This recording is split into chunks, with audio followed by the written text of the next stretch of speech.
Something quiet has been happening in grocery stores across the country over the last few years, and most shoppers haven't noticed. A subset of careful, informed buyers, the kind who read ingredient panels out of habit, who subscribe to food investigation newsletters, who have at least one relative with a chronic condition they've learned to manage through diet, has been steadily walking past certain pasta brands and reaching for others. These aren't conspiracy theorists. These aren't extreme eaters. These are ordinary, thoughtful people who've started to ask harder questions about a product almost every American household buys. Tonight, I want to tell you what those smart shoppers have learned, what the research indicates about common pasta products, and why the brands you grew up with may not be the brands you want to keep feeding your family. Stay with me, because pasta is a staple food eaten multiple times a week in millions of homes, and the cumulative choice of which box you reach for is one of the most consequential decisions in the center aisle of the supermarket. Let me set the authority frame before we go further, because I don't want this sounding like rumor. The Food and Drug Administration regulates pasta under its enriched grains framework, which requires that refined semolina pasta be fortified with synthetic B vitamins and iron to compensate for nutrients lost during milling. The USDA tracks pesticide residues in grain-based products through its Pesticide Data Program and independent laboratory testing over the past decade, including investigations by the Environmental Working Group and by independent consumer advocacy researchers, has documented detectable residues of glyphosate-based herbicide in multiple conventional wheat-based pasta products. The World Health Organization's International Agency for Research on Cancer classified glyphosate in 2015 as probably carcinogenic to humans, a classification that the chemicals manufacturer and several regulatory agencies have disputed. The European Food Safety Authority and the U.S. Environmental Protection Agency have maintained that glyphosate is safe at current regulated exposure levels, but peer-reviewed toxicology research continues to examine the question, and a number of independent scientists have argued that cumulative dietary exposure deserves more scrutiny. Pair that with the broader body of research on refined grains and blood sugar responses, and with the American Heart Association's ongoing guidance on sodium intake, relevant because many pasta sauces and pasta meals sold alongside the pasta itself carry significant sodium, and you have a product category where smart shoppers have good reasons to ask questions. Start with the glyphosate issue, because it's the one that has driven the most consumer advocate attention. Wheat in conventional agriculture is often treated with glyphosate-based herbicide as a pre-harvest desiccant, a practice used to dry the crop uniformly so it can be harvested efficiently. Timing matters. Applying the herbicide close to harvest means less time for the residue to break down before the wheat is milled. Independent laboratory testing of popular pasta brands sold in U.S. grocery stores has reported detectable glyphosate residues in a significant portion of samples, with conventional, non-organic products generally showing higher residues than their organic counterparts. The detected levels are below the tolerance levels set by the EPA, which is the threshold considered acceptable for food use. But smart shoppers have pointed out, reasonably, that tolerance levels are set based on one-at-a-time exposure assumptions, while their actual diet involves cumulative exposure from bread, cereals, crackers, pasta, and other grain-based products eaten together over years. The research on long-term cumulative exposure at below tolerance levels is ongoing, and the prudent consumer response, avoiding products where the residue is most concentrated when alternatives exist, is a defensible one. Now consider the refining issue. Most conventional pasta in American grocery stores is made from durum semolina, a hard wheat flour that has been milled to remove the bran and germ, leaving behind primarily the starchy endosperm. The refining process strips out most of the fiber, a substantial portion of the micronutrients and the phytochemical profile of the whole grain.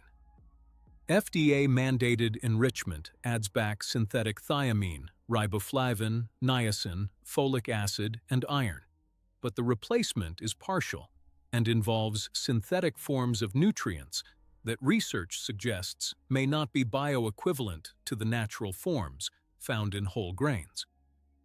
Nutrition studies have consistently found that whole grain pasta, eaten in equivalent portions to refined pasta, produces more moderate blood sugar responses and delivers a broader nutrient profile. Smart shoppers who have tracked their metabolic markers through dietary adjustments have often reported improvements when shifting from conventional refined pasta to whole grain, legume-based, or sprouted alternatives. Consider the ingredient additions in some pasta products, particularly flavored varieties, stuffed pastas, and fresh, refrigerated pastas. The ingredient panel on a box of plain, dry semolina pasta is usually short. Semolina, enrichment nutrients, perhaps some added gluten. But walk the fresh pasta aisle, the filled ravioli and tortellini section, or the flavored pasta category, and you'll find ingredient panels that extend to 20 or 30 items, including preservatives, gums, modified starches, flavor enhancers, and, in some cases, colorants. Fresh-filled pastas often contain processed cheese ingredients, emulsifiers, and calcium chloride stabilizers. Flavored dry pastas, spinach, tomato, herb, may contain dehydrated vegetable powder, but often supplement with natural and artificial flavors and colors to produce the desired effect. Smart shoppers read these panels with the same seriousness they apply to any processed food, because the word pasta on the front of the box does not guarantee the simplicity the word implies. There's also the gluten question, which deserves honest handling. Research indicates that celiac disease affects roughly 1% of the population, and that non-celiac gluten sensitivity affects a variable additional percentage that researchers continue to estimate. For people with diagnosed celiac disease, all conventional wheat pasta is a no-go, and the gluten-free category is essential. For people with non-celiac gluten sensitivity, the picture is less clear, but clinicians increasingly acknowledge that some patients experience meaningful relief on gluten-free or lower gluten diets. Smart shoppers with ambiguous digestive symptoms have sometimes experimented with alternative pastas: rice, corn, chickpea, lentil, quinoa, and found improvements, though the research on non-celiac gluten sensitivity is still evolving, and any dietary change worth sustaining should involve a conversation with a qualified clinician. Let me talk about the legume pasta category, because this is where smart shoppers have been moving in noticeable numbers. Pasta made from chickpeas, lentils, black beans, or mung beans delivers a substantially higher protein content per serving, meaningful fiber, and a lower glycemic response than refined wheat pasta. Studies suggest that legume-based products may contribute to improved satiety and more moderate post-meal blood sugar curves. The texture is different from traditional pasta, and some family members will resist the change. But many cooks have learned that a well-cooked chickpea penne tossed with a generous sauce is genuinely satisfying. The category is not perfect. Processing still involves flour milling. Some products contain added starches, and the environmental footprint varies by crop. But for shoppers specifically trying to upgrade the nutritional profile of their pasta dinners, legume pasta is often a real improvement over refined semolina. Now consider the sourcing transparency issue. Many popular pasta brands source wheat, from complex global supply chains that shift based on price and availability. Italian pasta brands imported to the U.S. may contain wheat grown in North America, Eastern Europe, or various other regions, and the sourcing can change year to year without any change to the packaging. Smart shoppers have started looking for brands that clearly disclose their sourcing. Specific regional origins, organic certifications, non-GMO verification, and, in some cases, direct relationships with specific farms. These brands tend to cost more, but the premium often reflects a real difference in agricultural practice, and the traceability gives shoppers a way to vote with their dollars for the production systems they want to see more of. Let's address the sodium angle, because it connects to how pasta is actually eaten in American kitchens. Pasta itself is generally low in sodium, but pasta meals, built around jarred sauces, pre-made meatballs, grated cheese blends, and frozen prepared pasta dishes, can deliver enormous sodium loads. The American Heart Association has noted that the average American exceeds recommended sodium intake by a substantial margin, and research indicates that cumulative high sodium intake may contribute to cardiovascular concerns, particularly in people managing blood pressure. A family that eats pasta 3 times a week, paired with commercial jarred sauce that contains 600 milligrams of sodium per half-cup serving, is consuming sodium that adds up quickly. The Smart Shopper pivot isn't just about the pasta itself, it's about the whole pasta meal, including sauce, cheese, and accompaniments. A word about kids. Pasta night is a ritual in many households, and kids often eat significantly more pasta per body weight than adults. Consumer advocate investigations have occasionally tested kid-focused pasta products, alphabet pastas, character-shaped pastas, meal kit pastas with cheese sauce packets, and found ingredient panels that extend well beyond what the child-friendly packaging implies. Colorants, flavors, and preservatives in these kid-focused products can deliver ingredients parents would not knowingly choose if they read the panels. The Smart Shopper approach with kids is to make pasta preparation as hands-on as possible, boiling plain pasta, tossing it with real butter and Parmesan, adding a sauce the parent made or selected carefully, rather than relying on kit products where the convenience comes with a processed food load. Let me take a closer look at the bronze die versus Teflon die question, because it affects both the flavor and the nutritional delivery of pasta.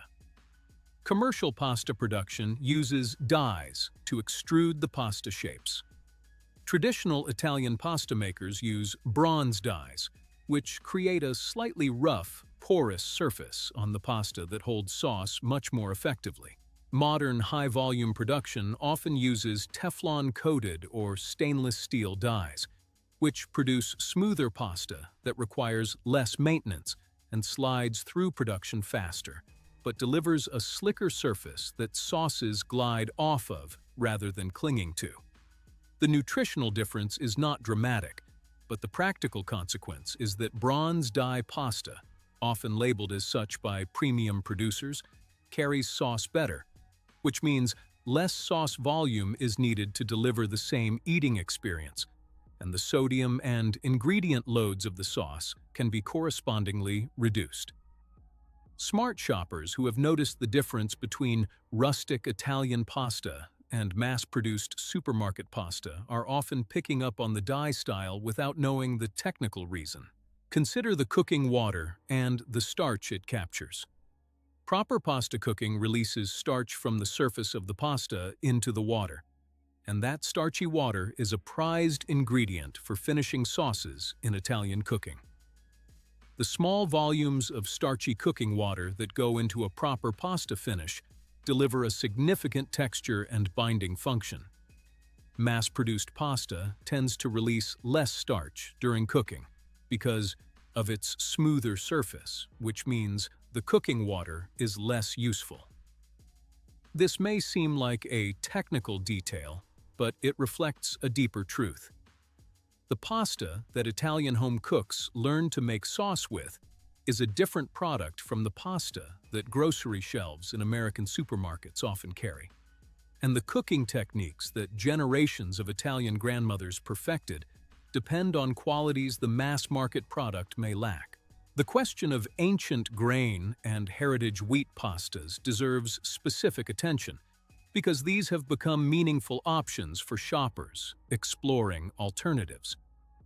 Spelt, einkorn, emmer, and khorasan. Wheat varieties are older wheat cultivars that have not been bred in the same intensive modern selection programs as conventional durum wheat. Research has suggested that some of these ancient grains may be better tolerated by people with non-celiac wheat sensitivity, though the evidence is not conclusive. Their flavor profiles are more complex, their fiber content is higher, and their agricultural requirements are often lower. Pastas made from ancient grains cost more, but they open up a category of eating experience that conventional pasta cannot match. For shoppers who want to upgrade without leaving wheat entirely, ancient grain pastas can be a satisfying direction. Let me talk about the water quality of your pasta cooking, because it is more consequential than most cooks realize. Pasta absorbs a significant amount of water during cooking, and whatever is in that water, chlorine, fluoride, heavy metals, tap water contaminants, is absorbed into the pasta along with the moisture. A family that cooks pasta in filtered water consumes a different product than one that cooks in heavily chlorinated municipal tap water. The flavor difference is often noticeable immediately. The cumulative exposure difference is harder to measure, but reasonable to consider. For households that already use filtered water for drinking and coffee, extending that practice to pasta cooking is a small upgrade that compounds over the thousands of pasta meals a family will share over the years. The gluten-free pasta category has matured considerably and deserves a deeper look. Early gluten-free pastas often disappointed with mushy textures and strange flavors, but current generation products made from rice, corn, chickpea, lentil, or blends thereof have become genuinely enjoyable. The category serves families with celiac disease or gluten sensitivity, but it also serves families looking for specific nutritional upgrades. Chickpea and lentil pastas, as mentioned, deliver more protein and fiber per serving. Brown rice pasta offers a whole grain option for those avoiding wheat. Some quinoa corn blends work particularly well for kids who might otherwise resist whole grain textures. The category is worth exploring even for households without a medical reason to avoid gluten, because the nutritional upgrade from specific alternatives is real. There is a pasta storage concern that rarely gets discussed. Dry pasta has a long shelf life, typically several years, but its quality declines gradually over that time. The oils in the wheat become rancid, the flavor becomes flat, and in very old pasta, you can sometimes detect a stale or cardboard-like quality when cooked. Pasta purchased in bulk and stored in warm pantries can age faster than pasta stored in cool, dry conditions. A good practice is to buy pasta in reasonable quantities that you'll use within a year, and to keep it in airtight containers away from heat and light. The same rule applies even more strongly to specialty pastas like whole grain or legume-based varieties, which tend to have shorter shelf lives because of their higher oil content. Let me address the question of pasta and weight management, because this comes up constantly in nutritional conversations. Conventional refined pasta has a relatively high glycemic response, meaning it can raise blood sugar more sharply than some alternatives. For people managing blood sugar, insulin resistance, or weight, the choice of pasta matters. Research indicates that whole grain and legume pastas generally produce more moderate glycemic responses, and cooking method matters too. Pasta cooked to al dente delivers a lower glycemic load than pasta cooked until soft. Cooling cooked pasta and eating it as pasta salad produces yet another glycemic modification, because some of the starch recrystallizes into a form called resistant starch that is digested more slowly. These details may seem technical, but they add up to meaningful differences for people paying attention to metabolic health. Consider the environmental sourcing question. Wheat agriculture has a substantial environmental footprint involving irrigation, fertilizer inputs, and often long transportation distances. Some pasta brands have begun publishing carbon and water footprint data for their products, and shoppers who want to align their food choices with environmental values can now use that information to differentiate. Organic pasta generally has a lower chemical input footprint, and locally sourced pasta, from North American grain where available, has a lower transportation footprint. These considerations do not override health or quality concerns, but for shoppers who want their choices to cohere across multiple values, the information is increasingly available.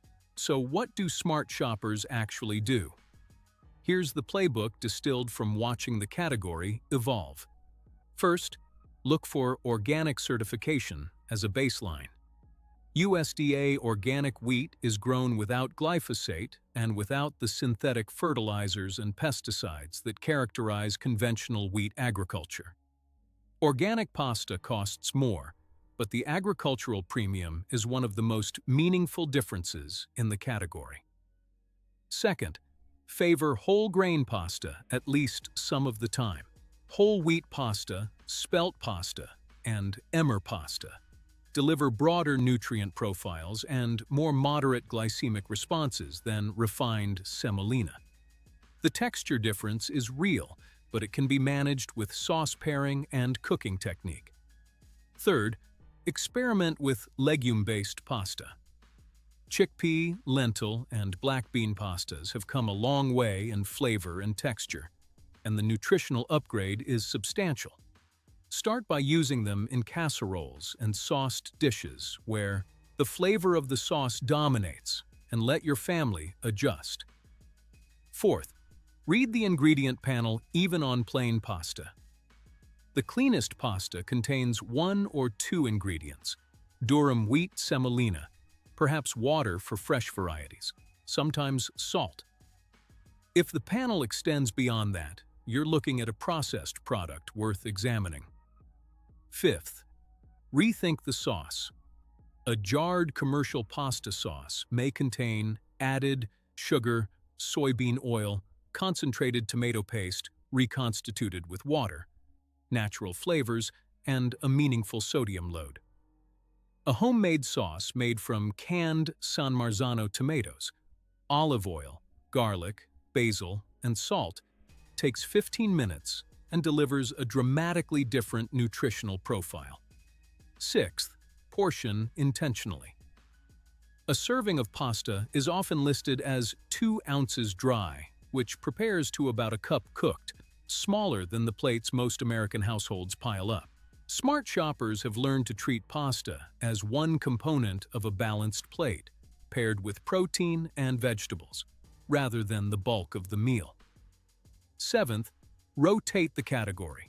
Rice, quinoa, potatoes, polenta, and other starch bases deserve space in your dinner rotation, both for nutritional variety and for agricultural sourcing diversification. Eating pasta 4 times a week concentrates exposure to whatever risks the EO category carries.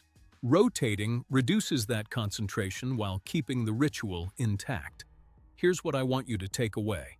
The smart shoppers walking past certain pasta brands aren't doing it out of paranoia. They're doing it out of accumulated information, and the information is available to anyone willing to flip the box over and read. The category has changed. The agricultural practices behind conventional wheat have changed. The independent testing has matured, and the alternatives on the shelf, organic pasta, whole grain pasta, legume pasta, sprouted pasta, have grown from niche products into mainstream options that often sit 2 feet from the brands you've been buying. Your family's weekly pasta night doesn't have to change dramatically. It just has to change thoughtfully, one box at a time, one sauce at a time, one sourcing question at a time. The grocery store is a place where small decisions compound over years into meaningful health outcomes, and the pasta aisle is one of the places where that compounding happens most invisibly. Read the box, ask the questions, and welcome yourself into the community of shoppers who decided that what their family eats is worth the extra 30 seconds of attention.